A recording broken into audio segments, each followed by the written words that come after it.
는 가나안 남부 지역 점령에 대한 말씀입니다. 앞서 가나안 다섯 왕과의 싸움에서 승리한 여호수아는 그들이 통치하였던 또는 가나안 남부 지역에 있는 성읍을 차례로 점령합니다. 여호수아가 이스라엘 백성들이 점령한 성읍은 막게다를 포함하여 총 7개 성읍입니다. 어쩌면 7개 이상의 성읍들이 있겠지만 그 가운데서 오늘 본문은 7개의 성읍을 기록하고 있는데 이것은 의도적인 것입니다. 즉 의도적으로 이스라엘이 가나안 남부 지역에서 완전한 승리하였음을 표현하기 위해서 7개 완성을 의미하는 이 7의 숫자를 사용하고 있는 것입니다. 어쨌든 이스라엘은 단 한 번의 패배도 없이 가나안 남부 지역을 모두 점령하였습니다. 이처럼 이스라엘이 단 한 번의 패배도 하지 않고 승리할 수 있었던 이유, 오늘 성경은 그 이유를 우리에게 두 가지로 말씀하고 있습니다. 첫 번째, 하나님께서 이스라엘과 함께 하시어 그 성읍과 왕들을 이스라엘의 손에 붙이셨다라고 말씀하고 있습니다. 30절 말씀에 여호와께서 또 그 성읍과 그 왕을 이스라엘의 손에 붙이셨다라고 이야기합니다. 그렇습니다. 하늘과 땅의 주관자이신 하나님께서 가나안의 성읍과 왕들을 이스라엘에게 주시니 이스라엘은 하나님의 은혜로 연전연승할 수 있었던 것입니다. 이스라엘이 점령한 7개의 성읍 가운데 유독 우리의 눈에 띄는 그 이름이 익숙하고 낯설지 않은 성읍이 하나 있습니다. 바로 헤브론이라는 곳입니다. 이 헤브론은 광야에 있던 이스라엘 백성들이 정탐꾼을 보내어 가나안 땅을 점령하였을 때 이스라엘 백성들을 두렵게 하였던 네피림의 후손이었던 아낙자손들이 살고 있던 땅이었습니다. 이스라엘 백성들은 이들 앞에서 자신들을 메뚜기와 같이 비유하면서 차라리 애굽으로 돌아가는 것이 낫겠다 그렇게 원망하였던 민족이 바로 헤브론이었습니다. 더욱이 당시 역사적 자료에 의하면 이 가나안 민족들은 철기 무기를 사용하고 있었다고 합니다. 반면에 이스라엘 백성들이 가지고 있었던 무기는 청동기 무기였습니다. 그러니까 청동으로 만들어진, 철은 청동보다 훨씬 더 강한 것입니다. 그러니까 만약 철과 청동이 부딪힌다면 청동은 그것에 깨어지고 마는 것이죠. 가나안 민족은 군사적으로도 훨씬 더 강한 민족이었다는 사실입니다. 세상적으로는 결코 싸움이 되지 않는 그런 두 민족이었습니다. 그런데 이스라엘 백성들이 바로 이러한 헤브론을 점령하고 또 그 주민들을 모두 진멸하였다라고 이야기하고 있습니다. 앞서 이스라엘 백성들은 광야에서 자신들은 도저히 가나안을 점령할 수 없다, 불가능하다 생각했던 그 일이 하나님께서 이스라엘과 함께 하시고 하나님께서 친히 이스라엘을 위하여 싸우시니 이루어졌던 것입니다. 사랑하는 성도 여러분, 이처럼 세상 사람들이 보기에 우리는 메뚜기와 같은 존재일 수 있습니다. 그러나 우리 하나님께서 함께 하시면 우리는 넘지 못할 산을 넘고 불가능하다 생각하는 그 일을 가능케 한다는 것입니다. 사랑하는 성도 여러분, 이처럼 하나님은 우리와 함께 하십니다. 하나님께서 우리와 함께 하시고 또 그 하나님께서 친히 우리를 위하여 싸우신다면 우리는 그 어떤 질병이라 할지라도 또 불가능한 일이라 할지라도 하나님은 그 일을 반드시 이루심을 믿으시기 바랍니다. 사랑하는 성도 여러분, 나는 할 수 없습니다. 내 힘으로는 불가능하지만 그러나 하나님께서 우리와 함께 하십니다. 우리는 바로 그 믿음으로 나아가 그 땅을 취하게 됨을 믿으시기 바랍니다. 그리고 또 한 가지의 이유가 있습니다. 오늘 본문에서 계속 반복되는 단어가 있습니다. 바로 진멸이라고 하는 단어입니다. 의미적으로나 명시적으로 이 진멸이라는 단어는 오늘 본문에서 7번 사용되었습니다. 진멸이라는 말은 말 그대로 하나도 남기지 아니하고 쳐서 멸하는 것, 이것을 의미합니다. 그렇다면 하나님은 왜 이스라엘 백성들로 하여금 진멸하라고 말씀하실까요? 인간적으로 생각할 때 항복하는 사람, 또 연약하고 힘없는 사람은 좀 살려둬도 괜찮지 않을까요? 경제적으로 그 땅을 진멸하는 것보다는 그 사람들을 붙잡아서 노예로, 종으로 삼는 것이 훨씬 더 유익하지 않을까요? 근데 왜 하나님은 그 땅에 있는 모든 사람들을 진멸하라 말씀하실까요? 우리는 이 가나안 전쟁이 가지는 의미를 분명하게 이해해야 합니다.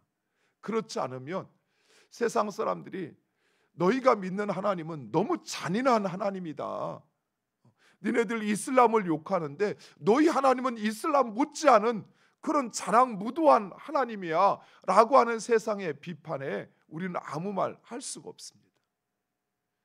하나님은 왜 이처럼 오늘 본문에 진멸하라, 진멸하라, 진멸하라 이렇게 말씀하실까요? 그 첫 번째, 가나안의 전쟁은 단순히 가나안 민족과 이스라엘 민족과의 전쟁이 아니라 죄에 대한 하나님의 징벌이기 때문에 그렇습니다.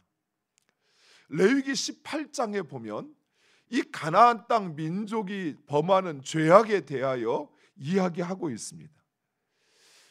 당시 가나안 민족은 근친 상간을 비롯한 간음과 우상 숭배와 동성애와 그리고 수간 등 온갖 타락한 행위를 일삼았다라고 이야기합니다. 그리고 하나님은 이들이 돌이킬 수 있는 기회를 400년간 허락하였습니다. 하지만 그들은 그 죄에서 돌이키지 않았다라고 말씀합니다. 그래서 하나님은 바로 그들의 죄에 대하여 심판하시는 것입니다. 사랑하는 성도 여러분, 죄에 대한 심판은 가나안 민족뿐만 아닙니다. 이후에 보면 하나님은 이스라엘 민족에 대하여서도 결코 예외가 없습니다. 죄에 대해서는 공의로운 하나님은 철저히 심판하십니다. 가나안 민족을 가나안 땅에서 쫓아내었던 것처럼 이스라엘 민족이 가나안 땅에서 죄를 범하고 회개하지 않자 하나님은 그들 역시 그 땅에서 쫓아내었습니다. 즉 지금 가나안 정복 전쟁은 바로 그 죄에 대한 하나님의 의로운 심판이라는 사실입니다. 두 번째, 가나안 전쟁은 회복을 위한 전쟁입니다.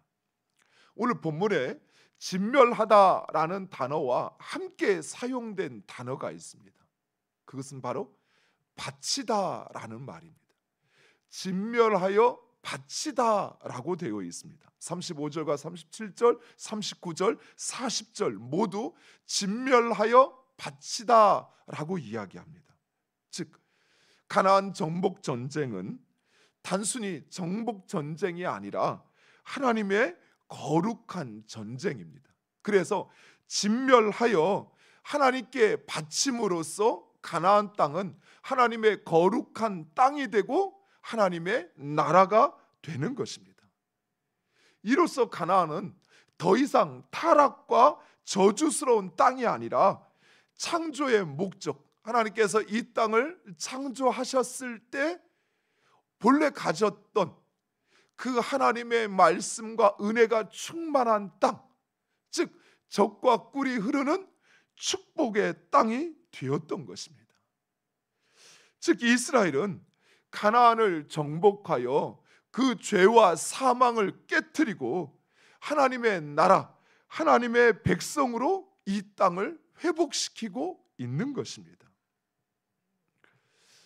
예전에 제가 교회에서 사역을 할 때 그 방역을 하다가 이게 고장이 나서 제가 잘 모르는데 이걸 만지다가 손등에 화상을 입은 적이 있어요. 그래서 2도하고 3도 화상을 이제 손에 이렇게 입었어요. 그래가지고 이제 서울에 있는 병원에 갔는데 이제 병원에서 의사 선생님이 이걸 보더니 이대로 놔두면 손이 썩어 들어간다는 거예요. 간염이 되어서. 그래서 그 화상을 입은 모든 살을 다 칼로 도려내더라고요. 예. 손등에 있는 살을 다 도려내요. 그리고 그곳에 이제 약을 발라서 이제 그렇게 한 주간 동안 이제 병원에서 치료를 받았는데, 그러고 나니까 점점 새살이 돋아나기 시작해요. 예, 지금 이렇게 보면 이 제 손이 동일한데요. 처음에 화상을 입었을 때 제일 처음에 진단했던 의사는 손에 엄청난 화상을 입어서 몇 번 수술을 해야 된다라고 이야기를 했거든요. 그런데 전문 의사 선생님이 보고는 그 살을 다 도려내니까 지금은 이렇게 말끔하게, 예, 여전한 살이 되었어요. 사랑하는 성도 여러분, 만약에 그곳에 생명이 있다면 어떻게든 그것을 살려야 합니다. 그런데 오히려 그것이 썩어서 다른 이들에게까지 더 악한 영향을 미치고 죽게 만든다면 과연 그 살을 내버려 두어야 할까요? 겉모습은 살의 모양을 하고 있는데 이미 죽어서 썩어갈 뿐만 아니라 다른 살까지 그것이 썩어가게 만들고 있어요. 정상적인 의사라면, 판단이라면 그 살을 도려내야 하는 것입니다. 그래야 그곳에 새 살이 돋아날 수 있는 것입니다. 이스라엘의 가나안 정복 전쟁은 바로 이러한 회복을 위한 전쟁이었습니다. 그래서 하나님은 그곳에 있는, 그 성 안에 있는 모든 사람들을 진멸하여 하나님께 바치라, 하나님의 것이다 라고 말씀하고 있는 것입니다. 이스라엘 백성들은 이러한 하나님의 명령에 철저하게 순종했습니다. 신명기 20장에 보면 하나님께서 이스라엘 백성들에게 너희가 가나안 땅에 들어가 치르게 될 전쟁에 대하여 말씀하시는데, 가나안의 주변의 나라들은 너희가 진멸하라라고 말씀하지 않으십니다. 그들이 너희를 침입하면 그들과 싸워서 이겨라, 멸하라고 말씀하시. 하지만 가나안 땅 안에 있는 모든 가나안 민족들에 대해서는 반드시 진멸하라 말씀하셔요. 물론 그 전쟁을 피하여 다른 땅으로 도망당 간 사람들까지 찾아서 멸할 수는 없겠지만, 그러나 그 땅에 있는 가나안 민족에 대해서는 진멸하라 말씀하십니다. 왜요? 하나님의 거룩한 땅을 세우시기 위한 거예요. 하나님의 나라를 세우고 그들의 생명을 통해서 모든 나라들에게 생명이 흘러가게 하시기 위한 것이었습니다. 그래서 진멸하라 말씀하셨던 것이. 그리고 이스라엘 백성들은 이러한 하나님의 명령에 철저히 순종했던 것입니다. 사랑하는 성도 여러분, 세상을 사는 하나님의 백성의 승리의 공식이 바로 이것입니다. 하나님께서 우리와 함께 하시고, 그리고 우리가 하나님의 말씀에 철저히 순종하면 우리는 반드시 승리합니다. 우리가 왜 세상의 도전과 세상의 문제 앞에 실패하고 패배하고 왜 우리가 두려워하면서 그래서 우리가 도망치는가? 그들이 강해서가 아닙니다. 우리가 약해서가 아니라는 사실이에요. 하나님이 나와 함께 하심을 믿지 못하기, 그리고 내가 그 말씀에 철저히 순종하지 않기에 우리는 그들을 두려워하는 것이, 그들이 넘지 못할 산처럼 불가능한 것처럼 보이지만, 그러나 하나님이 우리와 함께 하심을 우리가 믿고 그리고 그 말씀에 철저히 순종하면 우리는 반드시 승리합니다. 사랑하는 성도 여러분, 우리는 반드시 승리합니다. 승리하기를 원하신다면 하나님이 여러분과 함께 하심을 믿으시기 바랍니다. 하나님께서 여러분의 손에 그 세상을 붙이셨다는 사실, 그래서 친히 우리를 대신하여 싸우신다는 사실을 믿으시기 바랍니다. 그리고 그 말씀에 순종하셔요. 대충 어렴풋이 순종하는 것이 아니라 철저히 순종하셔요. 그 말씀이 진리요 승리의 공식임을 믿으신다면 하는 척 하지 마시고요, 철저하게 그 말씀 그대로 순종하여 승리하는 여러분 되시기를 축원드립니다. 기도하겠습니다. 아버지 하나님 감사합니다.